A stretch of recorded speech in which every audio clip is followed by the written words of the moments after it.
Good morning, ladies and gentlemen. Good morning, Dr. Pascal Bergé. It's my pleasure to introduce you, Dr. Pascal Bergé. I would like to thank him especially because he's working in Vietnam at present as his professional life. Dr. Pascal Bergé graduated with a master's degree in biology and agronomy from University of Rennes, and he obtained his PhD in marine biochemistry from University of Nantes in 1996, and afterwards a French qualification for doctoral research supervising in the University of South Brittany. Dr. Pascal Bergé has worked as a temporary scientist in marine biotechnology on the screening of bioactive compounds for pharmaceutical interests. After his PhD, he obtained a postdoctoral position in the field of lipidic biotechnology on microalgae. Then he developed the screening of bioactive compounds from microalgae and from seaweeds. Since 1999, Jean-Pascal Bergé works as a scientist into the French Institute of Marine Research, IFREMER, in Nantes. He is a project leader on the biotechnological upgrading of marine byproducts. Since 2007, Dr. Bergé coordinates the French network CPRO, dedicated to the upgrading of marine resources. He has more than 17 years of experience in marine biotechnology, and he has been involved into many European projects, and he has managed and participated in other projects. He has supervised several PhD students and is the author of international publications, books, patents, and he has made scientific communication in conferences. Dr. Bergé is going to talk about the subject "Everything is Good in Fish," speaking about upgrading of fisheries wastes, different possibilities to get some added value with products generally considered as waste, as hairs, viscera, backbones. His presentation will give us an overview of what is done worldwide on this topic of byproducts. So, Dr. Bergé, whenever you want, can start. Thank you. Thank you very much for this warm presentation. First of all, I would like to thank the organizing committee to give me the opportunity to make this presentation. And I would also like to thank my Vietnamese colleague to give me the opportunity to do it in good condition. So the purpose of my presentation is to speak about fish upgrading. Can we do and can we hit everything in fish? So the name of my presentation is "Everything is Good in Fish," but instead of having an affirmation, maybe we can question, does everything good in fish? So I will try to answer to this question. So first of all, let's have a look at what do we take from the ocean. This is a graph taken from the FAO institution, Food and Agriculture Organization. And as you can see here on this graph, more or less each year we take around 130 million of tons of fishes from the ocean or from inland sources. And if you see the red curve here, that is what we catch from the ocean by fisheries action. And we can see here on this curve that from the 1990, we do not catch more from the ocean. So we have a stagnation of the capture. Okay? Instead of, even if we improve the fishing technologies, we are not able to take more and more from the oceans. So FAO estimates that we have around 130 million of tons of fishes captured each year. What do we land? So first of all, let's speak about the bycatches. What are the bycatches? Here is a traditional ship who is making some fishing action. And if we look more in details, when we put the net on board, we can observe that some species are unwanted species. For example, here on this slide, you can see that there is here turtles, which is not desired, of course. So we have to make a sorting of the fishes. And for example, here we just want to collect shrimp, and we can see that we have some fishes instead of shrimp, some crab also. And at the end, what is unwanted species are landed directly into the ocean. That's what we call bycatches. So FAO estimates that we have around 7 to 8 million of tons of bycatches that are directly rejected into the ocean. Of course, there are dead fishes, but if we believe what says the WWF, they estimate that there are around 40% of the global marine catches that can be considered as bycatches. After that, we have also onboard fish transformation.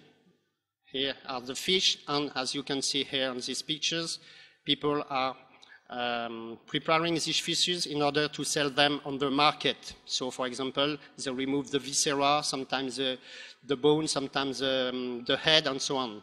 So, we do not have precise amount of these wastes on board, but we can estimate that every year thousands of tons of wastes are directly rejected into the ocean. And after that, we have also what I call home wastes. For example, starting from a big and nice salmon, we prepare it in order to be cooked. And as you can see here, we do a lot of operation just to have a nice fish fillet.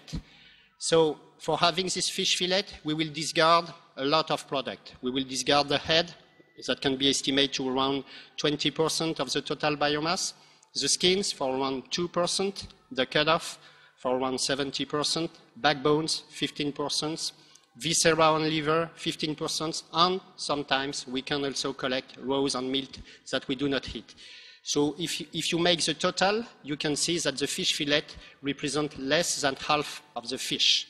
So we eat less than half of the fish under fish fillet form. So that generates a lot of wastes. Okay. And we will see that also industry make a lot of wastes. For example, by sorting activities. Here it's a big industry, and you can see here into the bins that there are a lot of fishes that are not desired, that are unwanted, and that will be discarded. We have also the cutting out activities, and you can see here, this is for tuna, you can see here the backbones with a lot of meats still on these backbones. And we have also some canning activities. This is a traditional canning activity in Tunisia. They are making tuna canning, and you can see that they are generated a lot of wastes that are losses. So we can see that we generate a lot of wastes by fish transformation. For example, in France, I do not know in Spain, but in France, we estimate that more or less we have 150,000 or 250,000 tons of wastes generated each year. What do we do? What can we do with these wastes? Can we do something? Of course we can do. The first thing is the landfill situation. This is the worst situation because it's lost for everybody and it can generate environmental problems. So we have to avoid this strategy.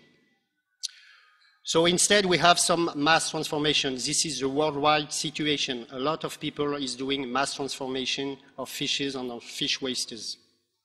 For example, the most well-known is the fish meal and fish oil industry. This is a general process from making fish meal and fish oil, starting from the raw material. So it can be fishes or it can be byproduct from fishes. We mix them, we cook them into an oven.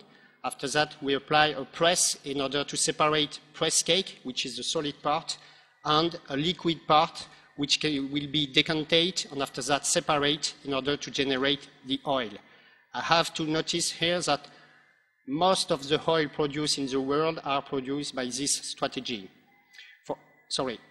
The solid part that can be recovered after decantation and after separation will be mixed because this stick water is very rich in soluble compounds, notably proteins.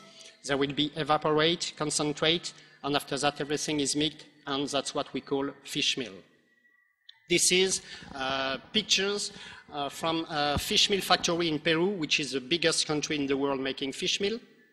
number one in the fish meal industry.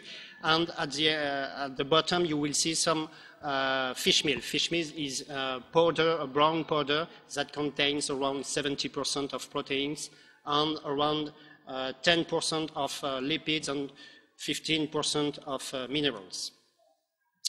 So in the world, every year, 33 million of tons of raw materials are converted into fish meal and fish oil. That's lead to 6.3 million of tons of fish meal and more than 1 million tons of fish oil.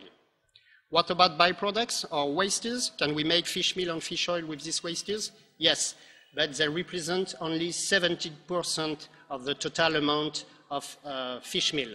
And we estimate that we have right now less than 6 million of tons of byproducts that are converted into fish meal.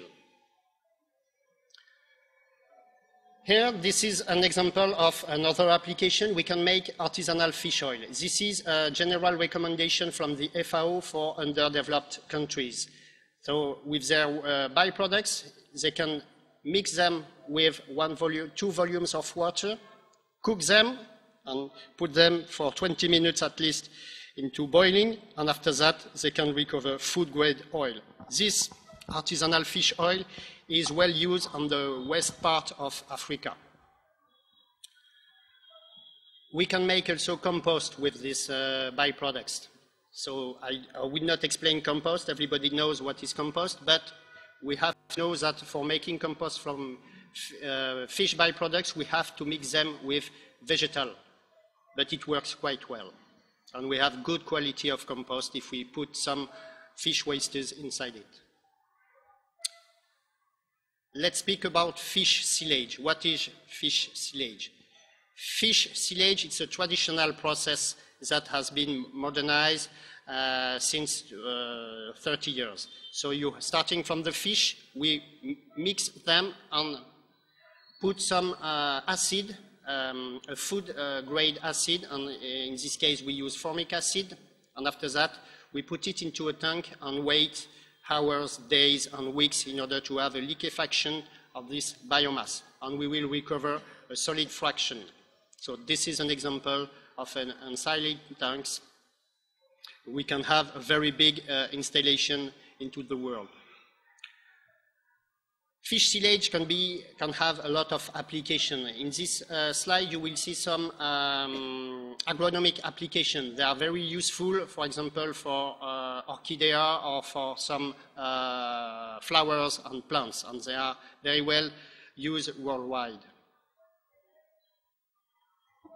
However, fish silage compared to fish industry lead to a lower level of proteins.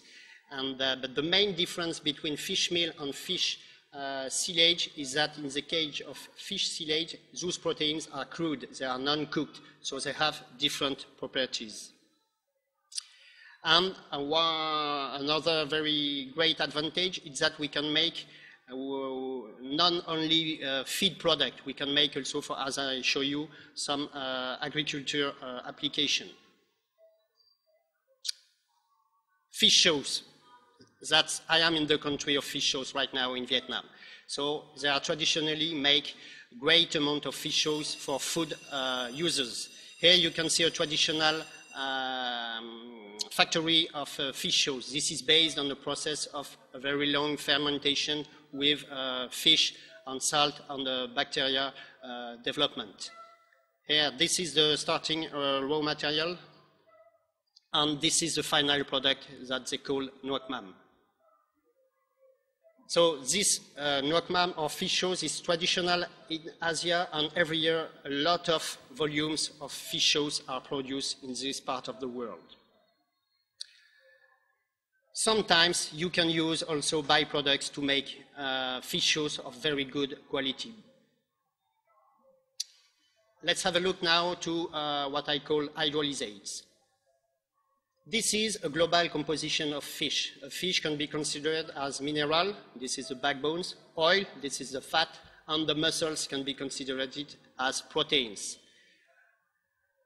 If you put some acid or base, or if you use some enzyme, then you can recover by some physical separation the minerals and the oil, and you will recover also small part of proteins that we call peptides.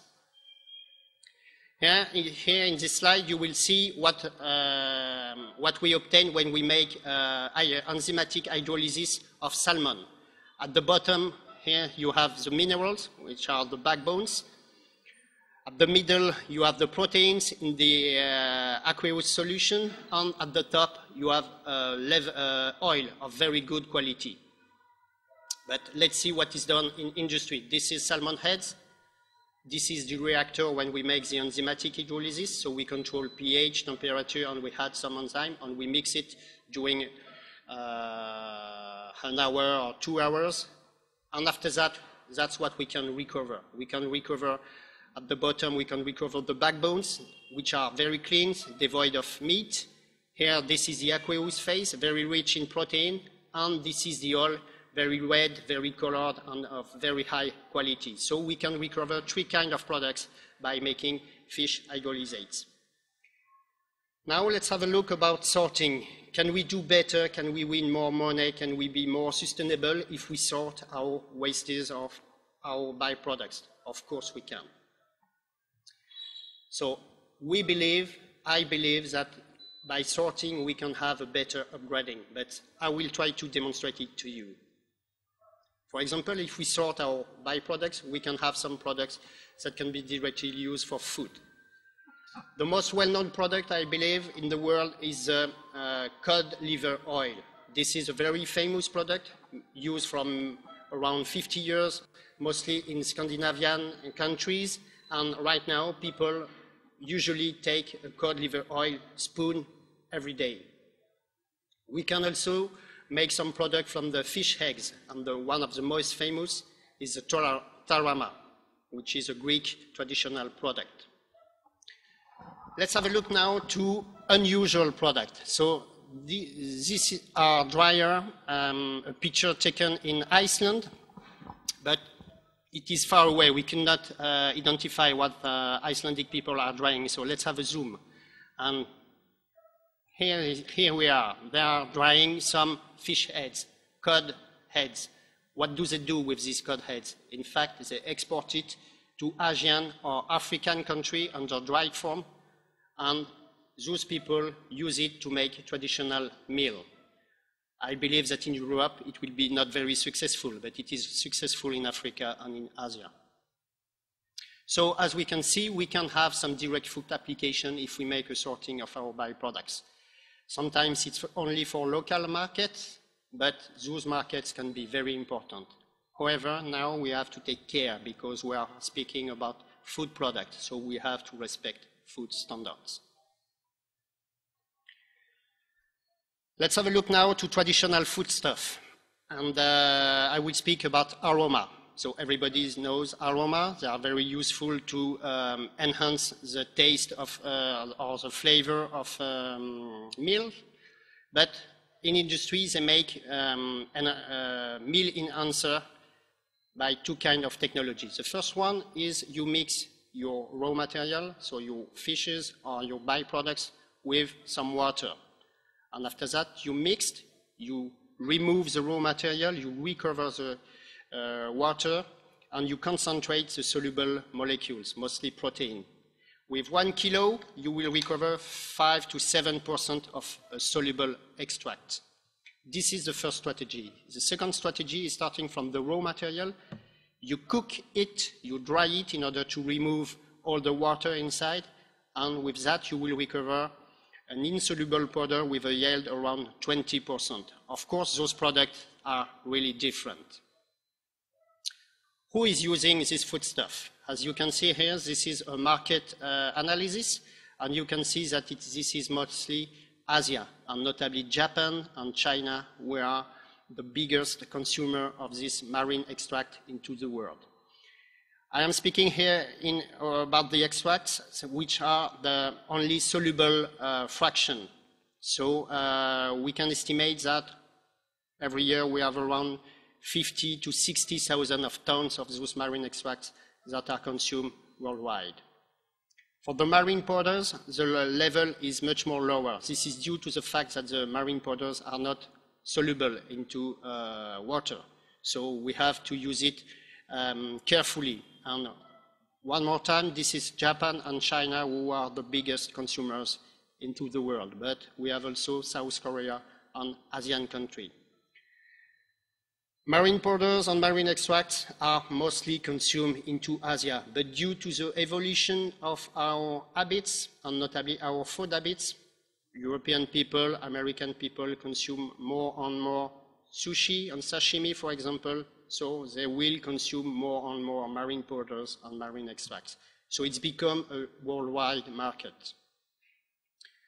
What can we use for making aroma? Of course, we can make whole fish, but most of the time we use only part of the fish and we use byproducts. All the byproducts I've presented to you previously can be used here, but we have to respect food quality standards. So now let's speak about a traditional foodstuff, which is the gelatin. Everybody knows gelatin. This is a famous product, and we eat a lot of gelatin in our European or developed food. We can make fish gelatin from cold water. Cold water is the water that we found in Europe, in Atlantic, and this is water that do not reach more than 20 degrees. So if we make fish gelatin from the fishes that we can catch in this ocean, we will have a particular fish gelatin with a weak strength and a low temperature of jellification. If we work, so this kind of gelatin is mostly used nowadays for microencapsulation for nutraceutical application. If we make gelatin from fishes caught into hot water, so that's water which are all year long around 25 degrees, so we can obtain a classical gelatin similar to the ones that we can have from bovine or from porcine industries. And for that, we can have a lot of applications, and this gelatin are a good substitute to bovine gelatin. And I will not speak about the BSE problem. And as they are not from porcine, from pork, they can be also used for kosher and halal products. How can we do gelatin? Which part of the fish do we work on? We will only use the skin, because the skin is concentrate the collagen, and we make gelatin from collagen. However, even if those products are very interesting, right now I have to admit that the market for fish gelatin is very low. This is due to the high price of the fish gelatin compared to bovine or porcine gelatin. However, we have good tendencies for microencapsulation from cod fishes.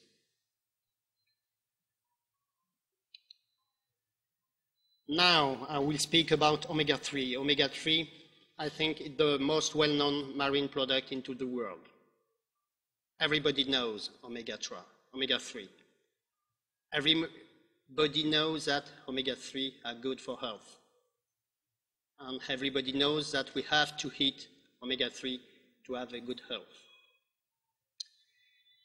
So if we have a look in our supermarket, we can see that we have a lot of what we call functional food. This is food enriched in bioactive or useful product.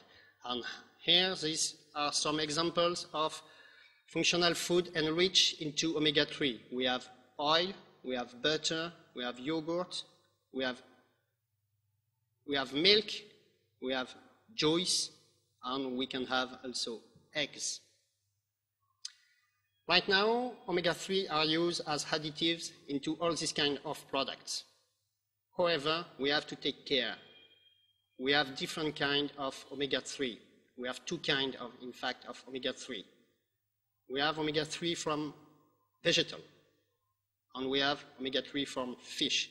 They are very different, because omega-3 from vegetal do not contain the most famous omega-3, which are EPA and DHA. On this slide, this is just to illustrate how can we eat worldwide some functional food? You have here the Japanese people who eat some around 10% of their total omega-3 under functional food. We have Europe, who eats also around 10% of their omega-3 under functional food. And surprisingly, in the US, people do not eat a lot of omega-3 under functional food. They are not favorite for them. What do we have to use for making omega-3? We can use, of course, whole fishes, and that is what is done in Peru and in Chile, notably when they make fish meal, but we can make also omega-3 from byproducts when we make fish meal from fatty fishes.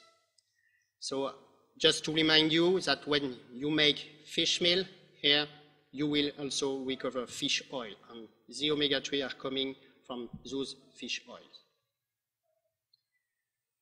We have also a lot of omega-3 obtained from the liver of lean fishes, and notably cod liver. The market of the omega-3 is in great expansion, and right now you can find omega-3 from 10 to 20 US dollars per kilo. Let's have a look now to the omega-3 under the nutraceutical form, which means pills. So they were famous 5 years ago. Right now, I believe that functional food is much more easier for consumers than nutraceutical. Who is eating nutraceutical enriched in fish oil? Mostly in Europe, there are the Norwegian people who spend around $3.6 per year and per person for eating fish oil under these forms, followed by Denmark, Finland, and Sweden. UK are in the intermediate. They are also great consumers of fish oil. But for example, in France, those kind of products are not very famous, and not a lot of people are eating fish oil under their pills forms. So we know that omega-3 are healthy, but please do not believe what everybody is saying. They are not good on everything, so you have to take care. What is really proven is that omega-3 are good for the earth. Let's have a look now to another kind of product, of nutraceutical product, those enriched in calcium. So everybody knows also that calcium is good for health and notably good for the bones. We know that calcium has a positive effect on bones.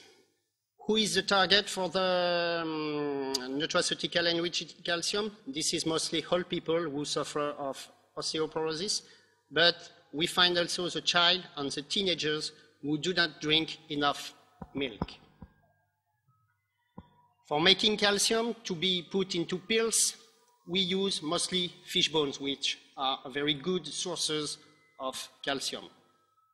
And here, this is some examples of products enriched in calcium made from bones. Right now, I have to say that nutraceutical with calcium is an emerging market, and it has to compete with mineral calcium. But I believe in this kind of product. Nutraceutical for cartilage care. What is cartilage care? Is that when you suffer from articulation. And what is the principle of those nutraceutical products? Is to try to give you by alimentation all the constituents of the cartilage, which are calcium, glucosamine, chondroitin, collagen, and so on and so on. I put chondroitin in red. This is because most of the time, and unfortunately, those chondroitin is made from fish, from shark cartilage. And as you know, sharks are species in danger, so we have to stop this shark fishing. They collect the fin in order to extract the cartilage, so we have to stop that. Can we stop that? Yes, of course. We have, for example, ray fish. Ray fish belongs to the same family of sharks, and they contain also a lot of cartilage rich in chondroitin. So if we can make very good quality of chondroitin from ray fish. And for example, this is some products made with marine chondroitin. Now we leave the nutraceutical and we speak about sportive nutrition. The main objective of sportive nutrition is to make muscles. How can we make muscles? We have to eat proteins and amino acids. We usually take this kind of product in order to reinforce the muscles and to improve our performances. We can find three kinds of products right now on the market. We have some energetic drinks, we have some snacks, and we can find also some powders that we put into water and drink. This is some examples of this kind of products. This is a market with a great expansion. We have about 10% of growth each year. However, right now, those proteins and amino acids are mostly extracted from whey and from soya. And unfortunately, right now, there is no product which contains marine proteins or amino acids. The main problem is that the marine proteins and amino acids have a fishy taste. And when you eat or drink something that seems to be vanilla, you do not want to have fish taste into your mouth. Now let's have a look about the cosmetics. Cosmetics also is really interested by some marine products, and notably collagen and gelatin. Initially, collagen and gelatin were sold under their raw form, to put in cream, to be good for the skin. But right now, the tendency is to make hydrolysates, gelatin hydrolysates or collagen hydrolysates. It's just a fashion tendency. There is no changes between the effect of raw gelatin of hydrolyzed gelatin. And if you remember, I've spoken about the low melting point of the fish gelatin obtained from cold fishes. This low melting point allows it to put it into drink. And this is a famous product in Japan. And Japanese people take their collagen by drinking some, by having some drinks, sorry. Now, I will give you an example of biotechnology, and I will focus on some substitute to the mother milk. We know that the mother milk is naturally rich in omega-3. This has been confirmed year on year. However, if we have a look at the concentration of omega-3 into the mother milk, we can observe reduction tendencies since 100 years. This is mostly due to the fact that we have changed our alimentation and we eat less and less omega-3. So the woman concentrate less concentration of omega-3 into their milk. To have some omega-3 into the mother milk, the substitute to mother milk, is a huge market for the omega-3, and notably for one particular omega-3 which is called DHA. Nowadays there is one great leader in this market. This is an American industry called Market, who is using not fish oil but extract this oil rich in omega-3 from microalgae. Now we will have a look to the pharmaceutical market, which is the one where you can win the great money, but it will be really difficult to be successful. And I will present you bioactive peptides. You remember that when we make hydrolysis, we can recover parts of proteins and oil and minerals. However, this is very simple because a fish is not like that. A fish not only contains one protein, but contains a lot of proteins. So if you make an hydrolysis, you will generate a lot of small proteins, which are peptides. So what do? We would like to find some very interesting peptide inside this group. How can we do it? We will make a screening strategy. What is the screening strategy? We will define some bioactivity that we want to find. For example, we will look, do we have any activity on calciotropic action, or do we have peptides which possess antioxidant activities, hypotensive, antibacterial, immunostimulating, and so on, and so on. So we do like this. In fact, we will not know, we do not know if we have or not a positive touch bioactive peptides inside this group. And we pray, and maybe sometimes we are lucky we can identify one bioactive peptide. It exists, some bioactive peptides exist worldwide. Notably, some have been patented into Japan. They have been extracted mostly from tuna and from sardina. And I give you here the Japanese name, which is Katsuobushi oligopeptide. These peptides are active for fighting hypertension. So they are hypotensive bioactive peptides. So that's the end of my topic. There is a lot of things that I would like to speak, but I do not have time. For example, with those byproducts, we can make also some useful product for fermentation industry that's called peptones. Those byproducts can also be very useful for agricultural purpose like fertilizers. Of course, I would like to speak to you for pet food nutraceutical, which is a very emerging market with a very high growth right now. Where I can also speak to you about veterinary products, which are quite similar to the one used for human, and some cosmetic purpose, and so on and so on. What are the potentialities of byproducts upgrading? Here they are. You have here at the bottom the market capacity, and here you have the unitary profit, which means how many euros can I win by a kilo of my products. At the bottom you will have some agriculture application. You will not win a lot of money if you put your byproducts on this market, but you can sell a lot of byproducts. After that, we have energy. We can make biogas and biofuel from byproducts. After that, we have feed industry, nutrition, healthy food, functional food, nutraceutical. I gave you some examples of this kind of market.